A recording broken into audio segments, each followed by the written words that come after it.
Kalau misalnya mahar itu kan hak istri, Ustaz. Boleh nggak ada seorang suami misalnya menyatakan saya nggak bisa memberi mahar? Ya sudah, kita sepakat saja akad nikah dilangsungkan walaupun tanpa mahar. Istri tanazul dalam hal ini, istri ngalah untuk tidak minta mahar sepeser pun. Waduh, sulit kayaknya pertanyaannya, Ustaz. Masya Allah. Iya. Wallahu a'lam bishawab. Kayaknya Ustaz lebih tahu sebenarnya. Jadi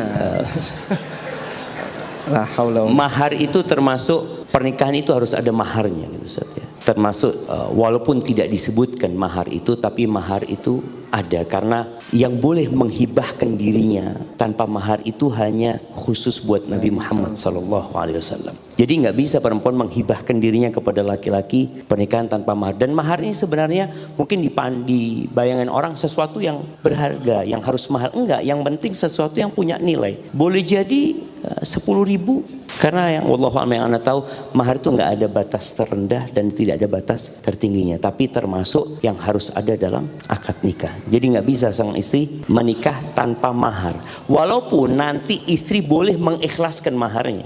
Artinya ketika istri mengatakan oke, maharnya 1 juta, ya. Tapi setelah berjalannya waktu istrinya melihat suaminya kok kayaknya nggak mampu, udah bang anak ikhlaskan sudah bang.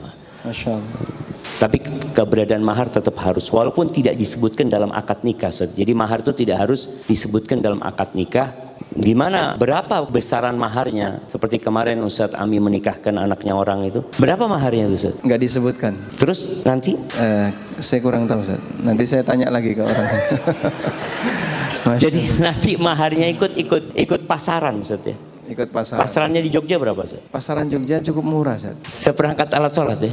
Masya Allah, seperangkat alat sholat, Ustadz. Ya, kalau Jember kan lebih mahal. Iya, tergantung anaknya siapa, Ustadz. Jazakallahu khairan, Ustadz. Barakallahu fikum ya.